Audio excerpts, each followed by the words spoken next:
तो हम कैसे पता लगाएं कि शनि का प्रकोप अब हमारे ऊपर आ गया है? शनि की आहट को कैसे पहचानें और शनि की आहट आपके जीवन में कहीं बुरी एंट्री ना लेकर आ जाए? और यही शनि को हम किस तरह से शुभ करें? शनि के बुरे लक्षणों को कैसे पहचान के कौन से ऐसे उपाय करें कि शनि का अगर असर आपके ऊपर आ गया है तो वही शनि आपको देने वाले बन जाएं, ना कि लेने वाले हों।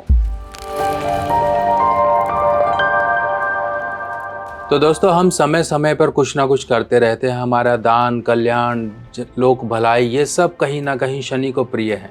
और शनिदेव एक ऐसे ग्रह हैं, ऐसे देवता हैं जो कि आपके जीवन में हर तरह की खुशियों को लंबे समय तक स्थिर अवस्था में लेकर आते हैं, क्योंकि शनि का दौर ही काफ़ी लंबा होता है। अगर हम 7.5 की बात करें तो 7.5 साल, और शनि की दशा की बात करें तब देखिए, शनि का गोचर देखें तो इतना लंबा साल। सभी ग्रहों में सबसे ज़्यादा जो समय लेते हैं वो शनि ग्रह ही लेते हैं। और जब शनि ग्रह इतना लंबा समय लेते हैं आपके जीवन में, तो आपके जीवन में बहुत से बदलाव लेकर आते हैं। बहुत सी बुरी आदतों को आपके जीवन से निकाल कर आपके जीवन में एक डिसिप्लिन को लेकर आ जाते हैं। यही डिसिप्लिन कहीं ना कहीं हमको थोड़ा सा टफ लगता है, पर यही डिसिप्लिन में जब एक बार ये व्यक्ति आ जाता है तो उसी नियम और कानून और कायदों के हिसाब से अपने जीवन को चलाता है।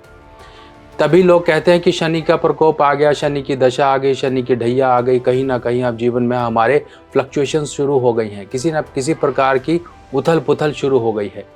अब ये उथल पुथल ही आपके जीवन में कहीं ना कहीं थोड़ा बहुत आपको लक्षण पहले से देना शुरू कर देती है कि हाँ, आपके जीवन पर अब शनि का प्रकोप आने वाला है। शनि का कहीं ना कहीं आपके जीवन में थोड़ा सा समय टाइट आने वाला है। ये समय टाइट ना हो, शनि के प्रभाव वाले समय में बहुत से व्यक्ति बन जाते हैं, और ऐसे बनते हैं कि उनको जीवन में कोई नीचे उतारने वाला नहीं होता है।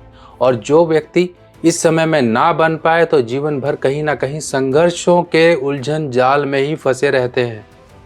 एक ऐसा समय आपके जीवन में आया जो उलझने पैदा कर गया। उन उलझनों से सुलझते सुलझते आपके जीवन का बहुत लंबा समय निकल गया।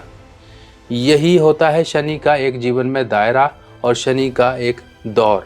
अब इस दौर को हम कैसे, शनि के लक्षणों के कुछ हमारे जीवन में आते हैं जो शनि के आने के संकेत होते हैं, उन संकेतों को हम भांप लें और हम समय पड़ते ही उनके उपाय कर लें। तो देखिए, शनि का अगर आपके ऊपर दौर आ रहा है तो कैसे आएगा? अगर वो दशा है, ढैया है, 7.5 है, पनौती है, या फिर शनि आपकी कुंडली में पहले घर में, चौथे घर में, 5वें घर में या 6ठे घर में बैठे हुए, तो अब ये शनि आपके साथ कहीं ना कहीं अपने दौर में अपना जो समय आएगा उस समय में आपके जीवन में परेशानियां लाएंगे। अब परेशानियां किस तरह की होंगी? सबसे पहले ये समझो कि आपके कहीं ना कहीं छोटे मोटे जो काम होते हैं वो अटकना शुरू हो जाएं। अब छोटे मोटे काम कैसे होते हैं? मान लो आपने किसी को ज़रूरी पेमेंट करनी थी, आपकी पेमेंट फंस गई, आपकी पेमेंट डिले हो गई, आपकी पेमेंट डिनाई हो गई और बीच अधर में अटकी हुई है कि 24 घंटे बाद आपको मिलेगी, और आपके हाथ में पैसा नहीं है कि अब मैं वो पेमेंट कहाँ से लूँ। जब तक वो पेमेंट वापस नहीं आएगी बैंक में, अकाउंट में, तब तक नहीं आएगी, तब तक मैं किसी को पेमेंट नहीं कर सकता। किसी से मांगते हैं तो आपके हाथ हमेशा खाली के खाली रहते हैं, कोई आपको दे नहीं पाता है। वो अपनी ज़रूरतें और अपनी परेशानी आपके सामने गाना या रोना रो देता है। ये समझिए। दूसरा काम ऐसा, आप कहीं ज़रूरी काम से जा रहे हैं, आपके गाड़ी में खराबी आ गई या फिर आपके जीवन में कहीं ना कहीं रुकावट हो गई। अब शनि जब नेगेटिव आपके जीवन में आएंगे तो कुछ ना कुछ जीवन में हमारे संकेत भी लेकर आएंगे। आप किसी भी काम को निकलो तो आपके सामने लकड़ी, जो जलाने वाला ईंधन होता है, वो आपको मिलेगा। या फिर कहीं ना कहीं आपको ऐसे व्यक्ति दिखाई देंगे जो शरीर से कहीं ना कहीं अपंग हों, शरीर से कुछ ना कुछ दिक्कतें हों। अगर आप किसी शुभ काम से निकल रहे हो और आपको इस तरह से कुछ लक्षण नज़र आते हैं तो आप मन ही मन संकल्प कर लो, पहले अपना काम कर लो। शनिदेव और अपने इष्ट देव, अपने प्रभु परमात्मा, जिसे भी आप मानते हो, जिसमें भी आपकी आस्था है, उनका ध्यान कर कर अपने काम पर चले जाओ। और जो शनिवार का दिन आए, शनिवार के दिन कुछ चीज़ों का दान करना है। वो दान कैसे करना है, क्या करना है, क्या क्या वस्तुएं थी, वो मैं अभी आपको बताऊँगा, पर ये लक्षणों को पहले हम समझ लें। दूसरा लक्षण क्या होता है? अब आपके शरीर में कहीं ना कहीं आपकी हड्डियों में दर्द आना शुरू हो गया। और हड्डियां कौन सी? जरूरी नहीं कि सभी हड्डियों में दर्द आएगा। जिसको भी शनि का अब असर दिखना शुरू हो गया है कि उसके शरीर पर आ गए हैं, तो ये कमर से नीचे की जो हमारी जो हम घुटने से ऊपर और ये कूल्हे की हड्डी ये होती है, इसमें कहीं ना कहीं आपको दर्द नज़र आएगा। आप बैठोगे चौकड़ी मार के तो खड़े होगे तो आपसे खड़ा नहीं होया जाएगा। आपको ऐसे लगेगा यार पैर में अब कुछ टाइटनेस आ गई है, उन जोड़ में वो जो एक मूवमेंट फ्लेक्सिबिलिटी हुआ करती थी वो कहीं ना कहीं दूर हो गई है। अब इसका तरीका क्या है? इसका तरीका यह है, पहले तो अपना एज देखिए। अगर आप 40 प्लस हो गए हो तो आपको अपना विटामिन D3 ज़रूर चेक करवाना है, क्योंकि अब शरीर भी उस हिसाब से आ गया और शरीर पर आपके वो शनि का असर आना शुरू हो गया है। क्योंकि 36 से 41वां वर्ष शनि का वर्ष होता है और शनि इस वर्ष में आपके ऊपर कहीं ना कहीं प्रभावी होते हैं, और यही वो दौर होता है जिस समय में आपको किसी का भी गलत नहीं करना है। वरना वो 36 से 41 वर्ष का समय अगर आपने किसी के साथ गलत किया तो राहु और केतु आपके जीवन में परेशानियां देने वाले बन जाते हैं। कैसे? राहु का दौर आएगा 42 से 47 वर्ष तक, और अगर केतु की बात करें तो वो आपके बुढ़ापे में आएगा। बुढ़ापा यानी कि 48 से 50 वर्ष की। ये आप देखिए, शनि का असर आपके जीवन में राहु केतु के साथ जुड़कर आपके साथ 50 वर्ष तक चलेगा। अब आप समझ गए कि ये एक दौर हो गया आपकी एज का, जिस दौर में आपके द्वारा किए गए पुण्य कर्म आपको जीवन में केतु के रूप में मिलेंगे। आपके द्वारा किए गए बुरे कर्म आपको जो सजा देंगे वो राहु के रूप में देंगे। तो समझिए, शनि अकेले प्रॉब्लम नहीं देंगे। शनि न्याय के देवता हैं और एक तरह से जज हैं, और जो भी आपके बुरे या अच्छे कर्म जो भी पेश किए जाते हैं वो राहु या केतु की तरफ से किए जाते हैं। मान लीजिए जज साहब बैठे हुए हैं और राहु आपके विपक्ष में खड़ा होकर वो सरकारी वकील बनकर खड़ा होगा जो आपके पापों को गिनाएगा, और केतु आपका अपना होगा, आपका अपना वकील होगा और वो सामने खड़ा होकर आपके पुण्य कर्मों को गिनाएगा। तो आपका जो बुढ़ापा है वो वही होता है कि इंसान ने जीवन भर क्या किया, बुढ़ापे में क्या खाया और क्या कमाया, क्या सुख उसको मिले, यही है केतु। तो अब आप समझे होंगे कि किस तरह से ग्रहों का दौर आपके जीवन में आता है। कई बार ये समय कुछ पहले भी आ जाता है, दशाओं के, गोचर के, साढ़े सती के, ऐसे दौर में। जब भी ये समय आपके जीवन में आए तो कभी भी सबसे पहले नियम ये बना लीजिए, किसी का अहित नहीं करना है, किसी का हक नहीं मारना है, किसी का पैसा नहीं मारना है। किसी की रोजी रोटी छीन कर आप उसकी बदले आप कहीं ना कहीं काम करते हो कुछ ऐसा कि हाँ नहीं वो तो गलत कर रहा है, वो ऐसा कर रहा है, उसका वो तो उसको कुछ नहीं आता है, ये सब ठग रहा है, वो नकली है, वो ये है वो है, उसका आप लेकर अपने आप उसको सोचते हो कि उस ग्राहक को अपने साथ बांध लिया जाए। ये कई लोग करते हैं। आप जाने अनजाने में कहीं ना कहीं पापों का घड़ा भर रहे हो अपने लिए ही। तो इस तरह से कभी भी किसी की बुराई मत करिए, अपने काम की, अपनी चीज़ों की, अपनी सर्विसेज की आप अपनी बड़ाई करिए, अपने बारे में कुछ बताइए, ताकि लोगों का जो विश्वास है वो आप पर ही बने। दुनिया में हज़ारों तरह की चीज़ें हैं, पर आपको स्पेसिफिक चीज़ ही क्यों पसंद आती है? मान लीजिए हज़ारों तरह के, कई तरह के मोबाइल की कंपनियां, पर आपको कोई एक ही कंपनी पसंद है।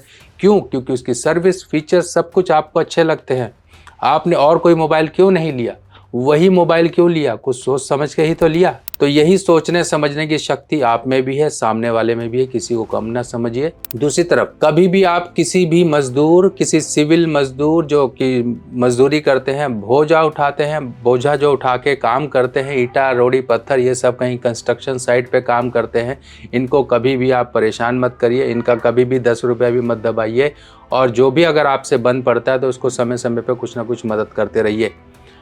कभी भी किसी भी तरह की आपके जीवन में कोई इन्फेक्शन या फिर शरीर में कोई आपके जख्म है वो भर नहीं रहा है, आपको कुछ ना कुछ इस तरह से कुछ मजदूरों की सेवा करते रहना है, और जितना आप करते रहेंगे उतना बढ़िया रहेगा। अब ये एक उपाय आपके लिए बन जाता है। शनि का दौर, शनि से संबंधित आपके जीवन में लक्षण और परेशानियाँ आपको मिल रही हैं, तो थोड़ा सा कच्चा दूध लीजिए, उसके अंदर थोड़ी सी केसर मिलाइए, अपने माथे पर आपको ये सेंटर वाला जो पार्ट होता है जहाँ तिलक लगता है वहाँ लगाना शुरू करिए। आपको पहले दिन से ही अपने जीवन में मिल रहे जो झंझट होते हैं ना, उनसे आसानियाँ बहुत जल्दी आपको उनसे सुलझने के रास्ते आपको मिलने शुरू हो जाएंगे।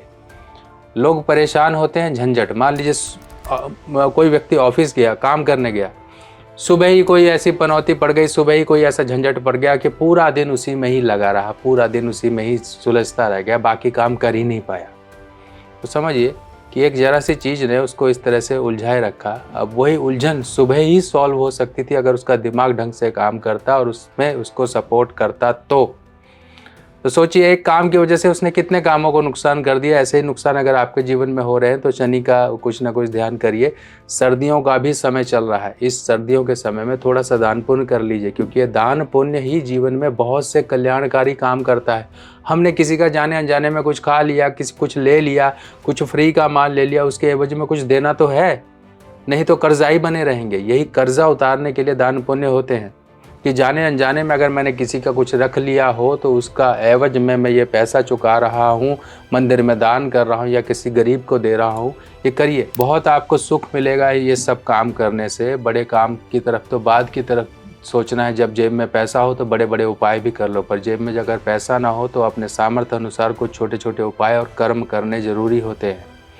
अब गरीबों को जो ठंड में बेचारे ठिठुर रहे हैं, इनको आप जुराब दीजिए, जूता दीजिए, मजदूरों को दीजिए। देखिए वो अगर काम करते कहीं दिखाई देते हैं तो आप दीजिए, खरीद लीजिए। शनिवार का दिन है, दे दीजिए। कोई भी कलर की आप दे सकते हैं, जूते आप लेदर के दे सकते हैं, मजबूत जूते दीजिए ताकि उनके भी पैर गर्म रहे और किसी प्रकार की चोट इत्यादि ना लगे, बचाव होता रहे। ये सब करिए, देखिए आपको कितना फ़ायदा मिलेगा। अगर आप अपने आप से लाल किताब के उपाय करना चाहते हो तो आ गई है मेरे द्वारा लिखी हुई नई लाल किताब, जो कि बिल्कुल सिंपल साधारण भाषा में है। और ये लाल किताब बिल्कुल सरल भाषा में आप लोगों के लिए मैंने लिखी है ताकि आप लोग इसे पढ़कर अपने उपाय खुद कर सकें। और जो ग्रहों की स्थिति है, ग्रह क्या असर जीवन में लेकर आते हैं, उनके बुरे असर को कैसे दूर किया जाए, ये किताबें अब आपकी मदद करेंगी। ये पहला भाग है, ऐसे 5 भाग कुल मिलाकर आएंगे, जिसमें ये पहला भाग बेसिक होगा, यानी कि पार्ट 1, पार्ट 2, पार्ट 3, पार्ट 4, ऐसे पार्ट 5 तक आपको पूरी की पूरी संपूर्ण लाल किताब की जानकारी इन भागों में मिल जाएगी। ये किताब हिंदी में होगी और सरल भाषा में होगी। देखिए इस तरह से इस किताब में संपूर्ण जानकारी, उपाय इत्यादि, योग, सब चीज़ें इस किताब में दी गई हैं। फिलहाल ये किताब पहली जो आपका पहला कदम होगी इस ज्ञान की तरफ। आप अपने जीवन में अपने परिवार वालों की, अपने दोस्तों की, किसी की भी कुंडली को देखकर अध्ययन करके उन्हें उपाय बता सकते हो। और ये उपाय बताने के लिए ये किताब आपकी मदद करेगी। बाकी देखिए मेरा काम है समझाना, समझना आपको है, दिमाग आपको लगाना है कि आपके लिए अच्छा क्या बुरा क्या। चूज़ करिए, जीवन में आगे बढ़िए। सभी ग्रह आपके साथ रहेंगे, आपको जीवन में आगे बढ़ने में मदद करेंगे।